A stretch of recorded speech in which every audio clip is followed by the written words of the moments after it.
All right, so we're diving deep today into the world of Samuel Taylor Coleridge. Gothic ships, mystical pleasure domes.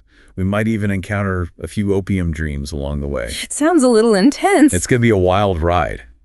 Through the rhyme of the ancient mariner, Kubla Khan, and even a peek into his philosophical side with Biographia Literaria. Oh, so we're not just sticking to the poems. Nope. To help us really unpack all this, we're going to be using some Socratic seminar questions as a guide. Ooh, that's a good way to get us thinking critically, right? Like a deep dive within the deep dive. Exactly. Like we're in a seminar with the smartest people in the room. And getting all the insights? Without having to do all the reading. Before we set sail, though, there are a few key Coleridge concepts we should have a handle on. Okay, like what? Well, one of the big ones is his idea of imagination versus fancy. Can you break that down for us? Absolutely. Coleridge was very specific about this. Think of fancy as like just rearranging things that already exist, like a collage. You're just putting familiar pieces together in a new way. But imagination, that's a whole other beast. It's a creative force that actually brings something new into existence. Like imagine a creature that's never been seen before with features borrowed from different animals. Okay, so you're not just rearranging, you're actually creating. Exactly. And that difference, it's super important for understanding Coleridge's work, especially when we get to poems like Kubla Khan, which, fun fact, was inspired by an opium dream. Right. Speaking of Kubla Khan, can we just talk about how that poem feels like stepping into a fever dream? Dancing rocks, milk-white damsels, a pleasure dome. It's a lot. It is incredibly vivid. And what makes Kubla Khan even more fascinating, it's unfinished.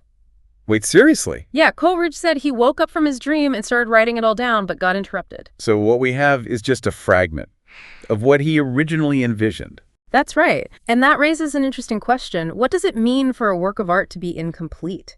Does it somehow make it more powerful? Or does it just leave us wanting more? What do you think? I think there's something kind of alluring about a fragment. It leaves room for our imaginations to kind of fill in the gaps. But I can also see how it might feel a bit unsatisfying, like we're missing a piece of the puzzle. How about you? It definitely adds this layer of mystery, I think. It invites us to participate more actively with the work. Before we get too lost in Kubla Khan, we can't forget about the other masterpiece on our list today. Oh, right. The Rhyme of the Ancient Mariner. The one that gave us all the albatross references. It's amazing how a poem written centuries ago can still feel so relevant today, It really is. And part of why it resonates so strongly, I think, is because it deals with these really universal themes. Guilt, redemption, the relationship between humans and nature. Oh, absolutely. And it all kicks off with that one, what seems like totally random act of violence. Yeah. When the mariner shoots the albatross. Why do you think Coleridge chose to begin the poem with that? Well, yeah, on the surface, it seems kind of random, but I think Coleridge was using that albatross as a symbol. It represents the beauty and innocence of nature, and by killing it, the mariner commits a huge act of transgression. Right, like he's disrupting the natural order, and then the consequences are pretty swift and severe. For sure. He's punished not just by those external forces, like the ghost ship and the relentless sun, but by his own guilt. Yeah. And the isolation. Yeah, the isolation. Speaking of which, water is obviously everywhere in this poem, both literally and symbolically. I mean, the mariner is surrounded by water, but he's dying of thirst. You're picking up on some really key points. That water imagery in rhyme, super complex. It represents both life and death, both isolation and connection. Like on one hand, that vast ocean is what separates the mariner from civilization, emphasizes his solitude. But water also holds the potential for cleansing and renewal, right? Like that moment when he finally blesses the water snakes and the curse starts to lift. Is that like a turning point for him? It's totally a turning point. It's a moment of huge transformation. By recognizing the beauty and the worth of even the smallest creatures, he's reconnecting with the natural world and starting to heal that rift he created. That is so powerful. It makes you think, how often do we fail to appreciate the beauty all around us? Even in things that seem insignificant. That's it. It's a reminder to be more mindful, to pay attention to those wonders that often go unnoticed, and to realize that our actions, even the ones that seem small, can have huge consequences. So true. Speaking of consequences, can we circle back to Kubla Khan for a sec? Yeah. The poem is full of the vivid descriptions, the pleasure dome, the gardens, the river Alf.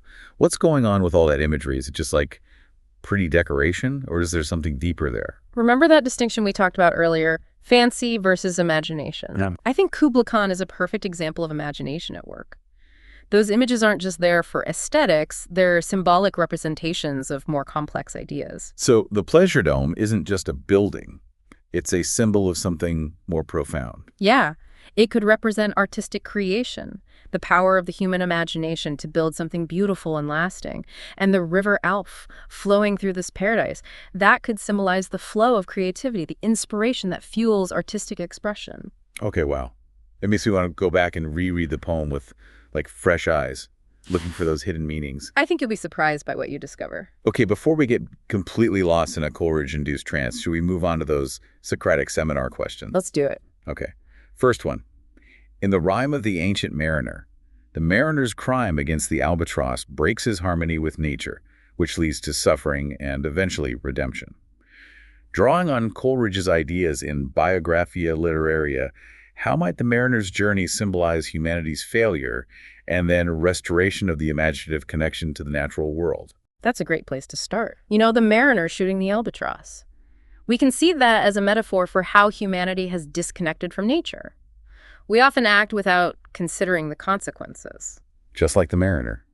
And that disconnect, it leads to suffering for both ourselves and the world around us. Right. But just like the mariner finds redemption, through recognizing the beauty and interconnectedness of all life, we too can restore our connection with nature by tapping into our imaginations. By seeing ourselves as part of a larger web of life, not separate from it. Yeah, exactly. That's a really beautiful thought. So the mariner's journey is actually a hopeful one. It shows us that even after making really big mistakes, we can find our way back to a place of harmony with nature. I think so. It's a message that really resonates, even today. Okay, ready for another round of those Socratic seminar questions? Hit me with it. All right. This one really dives into the imagery of Kubla Khan. It asks, in chapter 13 of Biographia Literaria, Coleridge describes imagination as, quote, the repetition in the finite mind of the eternal act of creation in the infinite I am. How does the imagery in Kubla Khan, particularly the pleasure dome and the sacred river, reflect this, like, divine creative power? Yeah, okay, that's a mouthful. But I think I'm getting what Coleridge is saying with that whole repetition in the finite mind thing. Yeah. We're these little echoes of some bigger creative force. Exactly. He saw human imagination as a reflection, even if it's imperfect, of that divine act of creation. And in Kubla Khan, that connection, it's made visible through the imagery, like the pleasure dome, this amazing creation that Kubla Khan just, like, decrees into existence. Yeah, but it's not just any dome, is it? It's described in such, I don't know, lavish, almost otherworldly terms. Right. It's this place of wonder and delight, full of gardens, fountains, sunny spots of greenery. And then there's that sacred river, the Alf, winding its way through. It makes me think of those creation myths, where everything springs forth from this, like, primordial source. I love that connection. Coleridge was really into mythology and how it reflects those universal human experiences. And I think in Kubla Khan, he's tapping into that primal urge to create, to shape the world in our own image, even if it's just for a little while. Okay, moving on to the next question. In the rhyme of the ancient mariner, the supernatural stuff often acts as like an agent of moral reckoning. How do those forces reflect Coleridge's distinction in Biographia Literaria between the transformative power of imagination and the kind of static nature of fancy? This one really gets to the heart of the difference between those two ideas, right? Fancy is about rearranging what's already there, but imagination, that's transformative. And in rhyme, the supernatural isn't just there for spooky vibes. So they're not just ghosts and demons. Nope. They're actively shaping the mariner's journey, pushing him towards this kind of spiritual reckoning. Like they're projections of his own inner struggles. Exactly. The ghost ship, the life and death figure, those creepy spirit voices, they all embody aspects of the mariner's guilt, fear, and isolation. They're his own troubled psyche, made real through the power of imagination. It makes you wonder if Coleridge himself was wrestling with some inner demons too, Well, he did struggle with addiction, and he had a pretty complicated relationship with religion. So it's definitely possible that those personal struggles found their way into his work. Let's move on. Question 4. Coleridge believed that poetry should unify thought and feeling. In the rhyme of the Ancient Mariner, how does the symbolism of the albatross, the water snakes, and the act of prayer integrate intellectual and emotional dimensions to create a profound moral and spiritual lesson? Ooh, good one. This gets to what makes rhyme so powerful, I think. It's not just a scary story, it's a deep meditation on guilt, redemption, and how interconnected all life is. And those symbols you mentioned, the albatross, the water snakes, the prayer, they're all crucial in conveying those themes. Right, the albatross. At first, it's good luck, a sign of hope, but after the mariner kills it. It becomes a symbol of his transgression, this physical manifestation of his guilt. It literally hangs around his neck, weighing him down. Exactly. It's like a visual representation of that burden of guilt. And then the water snakes. Ugh, yeah, those things. At first they seem repulsive, but when the mariner blesses them, it's like he's recognizing the beauty and worth of all creation, even the things that seem ugly. A real shift in perspective. Everything has its place. Right. And that leads him to prayer, which symbolizes his attempt to reconnect with something bigger, to seek forgiveness, guidance. So those three symbols work together to take us on this journey from transgression to redemption, isolation to connection, and it's all driven by how the mariner understands the world, his growth, intellectually and emotionally. I like that. Coleridge believed that truly understanding something involved both the head and the heart. And rhyme, it perfectly shows how those two things can work together to lead us to a more compassionate, enlightened way of seeing the world. Okay, question 5. Coleridge writes in Biographia Literaria that imagination dissolves, diffuses, dissipates in order to recreate. How might the chaotic and ordered imagery in Kubla Khan, like the wild chasm and the structured pleasure dome, illustrate this creative process? Okay, so this one dives into how chaos and order play off each other in the creative process. Coleridge recognized that true creation often comes from a state of, flux, uncertainty. So Kubla Khan isn't just about pretty pictures, it's about creation itself. Exactly, and the poem itself kind of embodies that process. Remember, it's a fragment, a piece of a bigger vision. And within the poem, we see these contrasting images, that wild, untamed chasm and the structured, symmetrical pleasure dome. The chasm is the chaotic energy. The dome is trying to impose order on that chaos. Exactly, the chasm is like the raw material of creation, the inspiration, and the dome. It's the product of that inspiration, the attempt to give those raw ideas a shape. It's like a sculptor, starting with a rough block of stone and then slowly chipping away at it to reveal the hidden form inside. I love that analogy. And the creative process, as Coleridge saw it, is similar, shaping and refining, bringing order out of chaos. Okay, moving on to question 6. In Biographia Literaria, Coleridge argues that the poet should evoke a willing suspension of disbelief to make the extraordinary believable. How does the rhyme of the Ancient Mariners do this, especially in its portrayal of the supernatural? This is key to how Coleridge pulls us into those fantastical worlds. He knew readers, listeners in our case, might be skeptical of supernatural stuff. Like in movies where it's all special effects, but you get caught up in the story anyway. Exactly. Coleridge wanted that same sense of wonder. And in rhyme, he achieves it through vivid imagery, a compelling narrative voice, and a gradual buildup of the supernatural. So we don't just jump right into the crazy stuff. Nope. The poem starts in a pretty realistic setting, a wedding feast. And the language is often simple, even when describing fantastical things. It's like he's grounding the story in reality before slowly introducing the supernatural. Exactly. And the mariner himself is a key part of this. He's not some mythical figure. He's a real person who's experienced these incredible things. We hear the story through his voice, and that makes it feel so much more real. Like he's saying, look, I know this sounds crazy, but trust me, it happened. And because he's so sincere, so tormented, we're willing to suspend our disbelief. We go along for the ride. Smart. Okay, question 7. In both The Rime of the Ancient Mariner and Kubla Khan, water is depicted as both creative and destructive.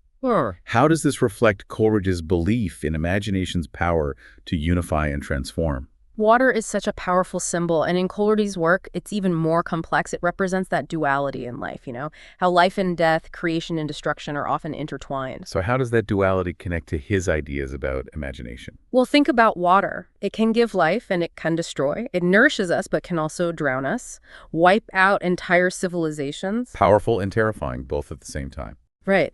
And Coleridge saw imagination as a similar force. It can create, inspire, heal, but it can also lead to madness, obsession, even self-destruction. Like too much of a good thing can be a bad thing. Yeah, and both Rime and Kubla Khan explore that. In Rime, the ocean isolates the mariner, but it also sustains him. It's the source of his suffering, but also the path to his redemption. And in Kubla Khan, the river represents creativity, but it also leads to that wild chasm. Exactly. So water, like imagination, is a force to be reckoned with. Powerful, unpredictable, capable of great good and great harm.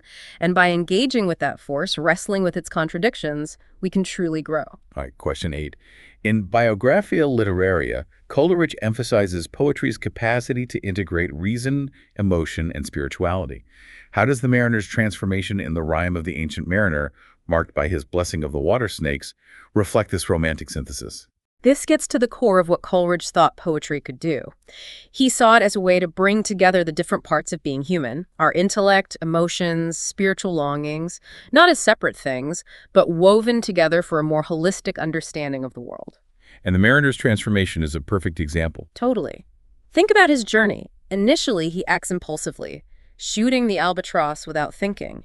It's an emotional act, maybe even driven by boredom or frustration. And then, as he suffers, his reason kicks in, trying to understand why this is happening. Exactly. He's wrestling with the consequences of his actions, trying to make sense of his guilt and isolation. But it's not until that spiritual awakening, when he blesses the water snakes, that he truly starts to heal. That's it. It's where reason and emotion merge with the divine, leading to a total shift in perspective. He sees the interconnectedness of everything, the beauty in the seemingly repulsive. It reminds us that true understanding involves all those parts of ourselves working together. Exactly. And Coleridge believed that poetry, with its ability to evoke both thought and feeling, could help us achieve that. Right, question 9. In chapter 4 of Biographia Literaria, Coleridge describes the poet as someone who brings the whole soul of man into activity. How does Kubla Khan present the poet as a visionary, capable of uniting the material and spiritual worlds? This one speaks to the role that Coleridge and many romantics gave to the poet. They were seen as people who could see beyond the everyday, access deeper truths, and express them in a way that resonates with everyone. So Kubla Khan, even though it's a fragment, showcases that kind of visionary power. For sure. The poem itself is a dream vision, a flash of inspiration. It suggests that the poet is a conduit for a power beyond the conscious mind, a channel for divine inspiration. And the imagery is so vivid, it's like we're transported to another world. Exactly. Coleridge uses language to create a world that goes beyond the material, a world where pleasure domes and sacred rivers exist alongside chaotic chasms and warring elements. It's like he's bridging the gap between the physical and the spiritual, showing us their hidden connections. And that's what makes the poet a visionary in Coleridge's eyes, someone who can perceive and express those connections, bring the whole soul of humanity into activity through their work. Okay, final question for this section. Huh. Both Biographia Literaria and Coleridge's poems highlight the romantic belief in the interconnectedness of all life. How do the Rime of the Ancient Mariner and Kubla Khan depict this theme, particularly through their treatment of nature and the divine? That theme of interconnectedness is core to romantic thought, the idea that everything in the universe is connected, we're all part of a bigger web. Rime and Kubla Khan both explore this in different ways. So in Rime, we see what happens when you mess with that interconnectedness, right? The mariner kills the albatross and it triggers all these events that affect not just him, but everyone and everything around him. Exactly. It's a warning about the dangers of thinking we're separate from nature, of acting without thinking about the consequences for everyone. And Kubla Khan presents a more harmonious view of this connection. Yeah, I think so. The pleasure dome, built in this ideal landscape, represents a partnership between human creativity and nature, and that river, the Alf. It could symbolize the divine energy that fuels both the human and natural realms. So Kubla Khan shows us how we could live in harmony with nature, and Rime warns us what happens when we don't. That's a great way to put it. Both perspectives are important. We need to be aware of the dangers of our actions, but we also need to imagine a future where humanity and nature can coexist, more balanced, sustainable. Well, that wraps up our second round of questions. Feeling like Coleridge scholars yet? Not quite, but we're getting there. We've got one more set of questions coming up in the final round. Stay tuned, listeners. The deepest dive is yet to come. Okay, deep divers, ready for the final round. We're going deep into Coleridge territory with these last few Socratic seminar questions. Let's see what we can uncover. I'm ready. Let's do it. All right. First up, fragmentation in Kubla Khan and artistic vision. Coleridge's Biographia Literaria defines imagination as the power to create unity from chaos. How does the fragmentary structure of Kubla Khan reflect the tension between the poet's imaginative vision and, the limits of human expression? That takes us right back to Kubla Khan, doesn't it? That enigmatic, unfinished quality. We know Coleridge said he was interrupted, right, while writing down his dream. Right, the opium-fueled dream. Yeah, exactly. So we're left with this fragment. Like we're only seeing a glimpse of this much bigger world, one that exists beyond language. That's a really good way to put it. And I think that feeling of incompleteness, of a vision only partly realized, actually makes the poem more powerful in a way. It makes us, the readers, or listeners in this case, become more active participants in the whole creative process. We have to fill in the gaps with our own imaginations.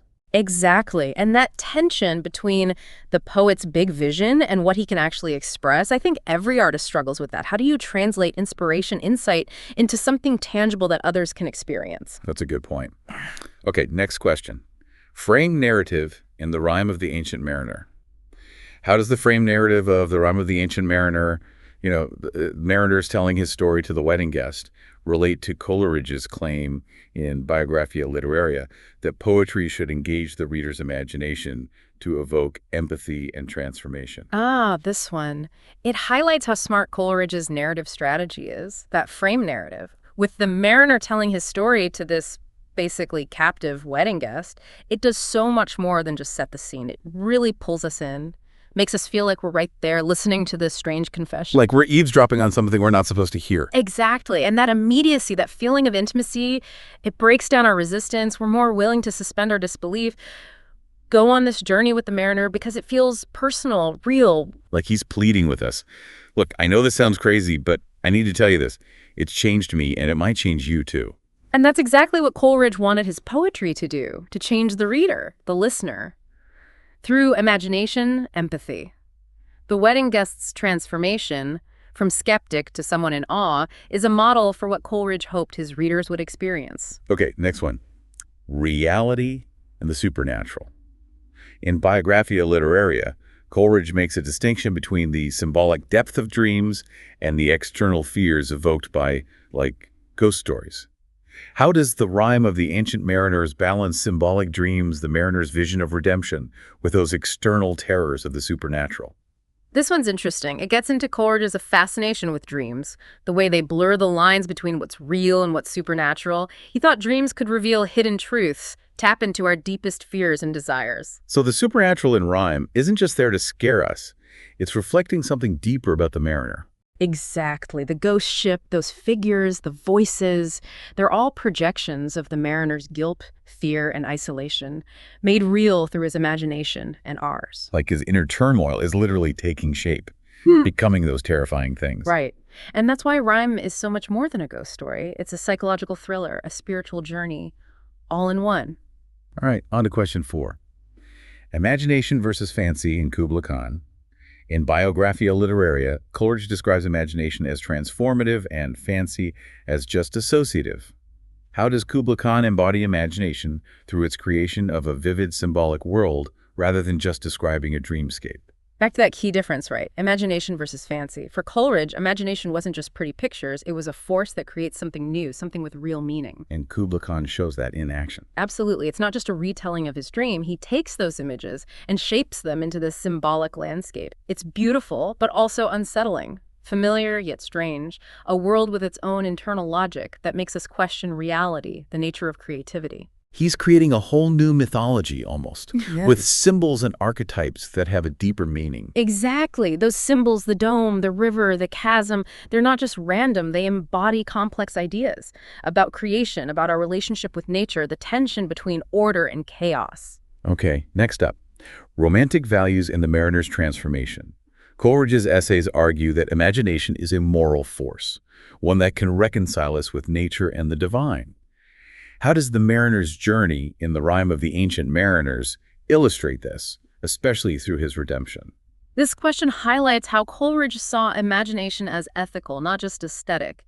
He thought it could lead to real moral and spiritual growth. So the mariner isn't just on a physical adventure, but a journey of the soul. Exactly. He starts out alienated, separated from nature, from God.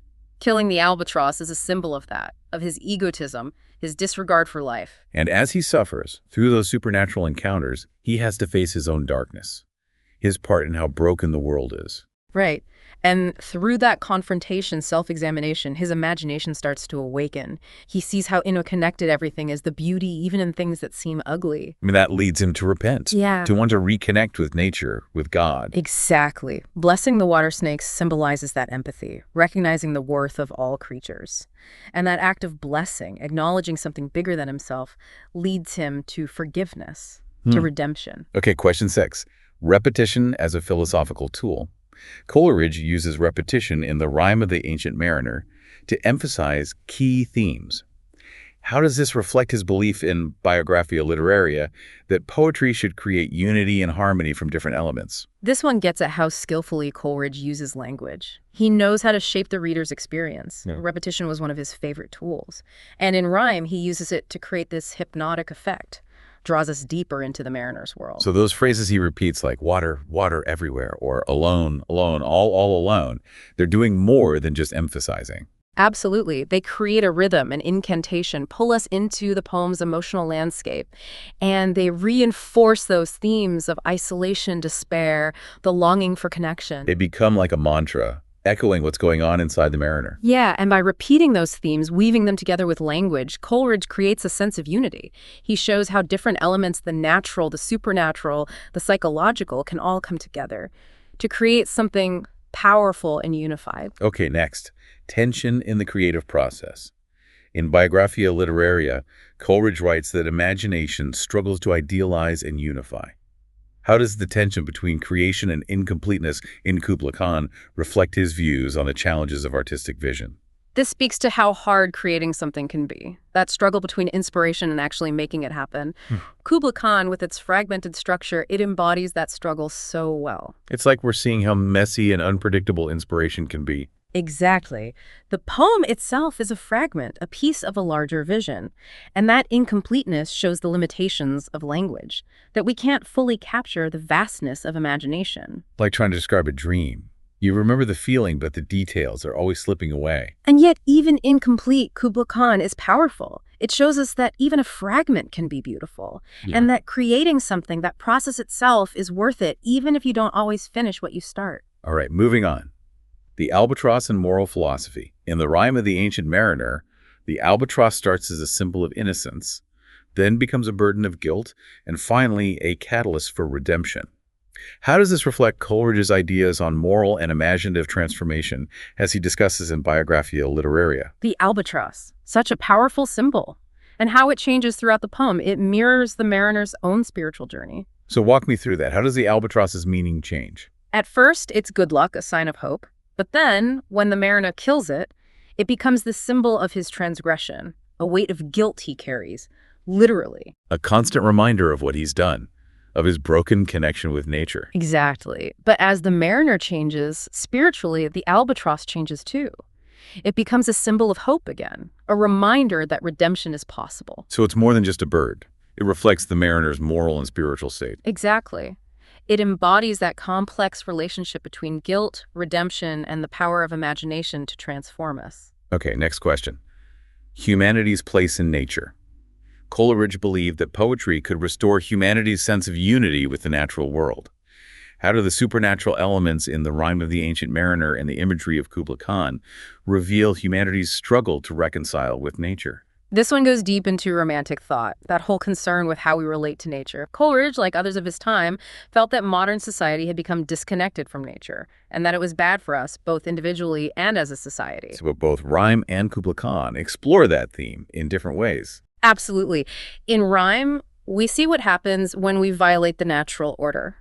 Killing the albatross triggers this chain reaction of calamities, both natural and supernatural. It's a warning. About hubris, about thinking we're above nature.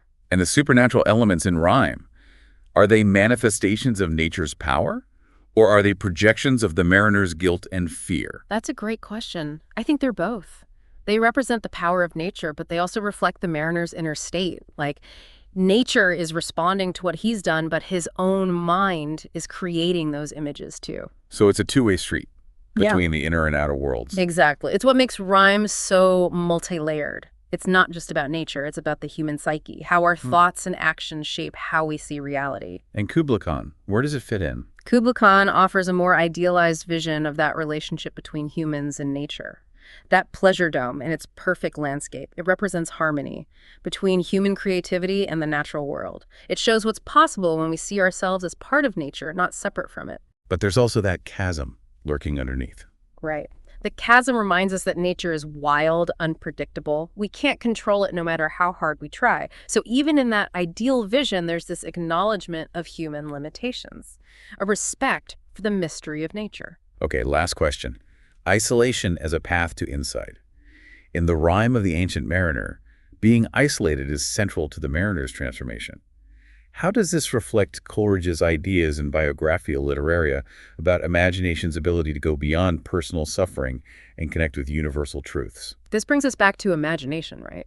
And its power to lead us to a deeper understanding of ourselves, the world. So how does the mariner's isolation, being forced to be alone, contribute to that transformation?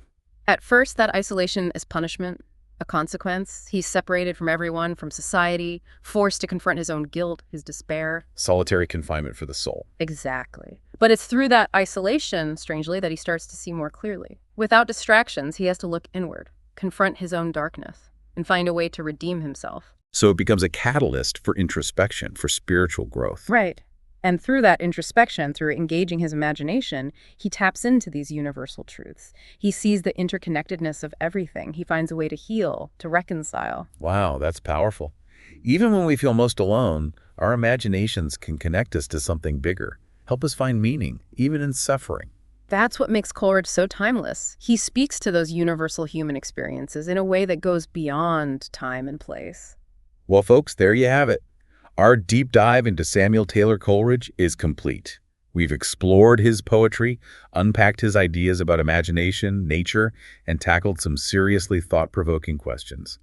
Feeling smarter? I definitely am. Coleridge's work reminds us that poetry is more than just words. It's a powerful way to explore the mysteries of the human heart and the universe. Couldn't have said it better myself. And remember, listeners, keep exploring, keep questioning, keep those imaginations burning bright. You never know what you might discover. Until next time, happy reading.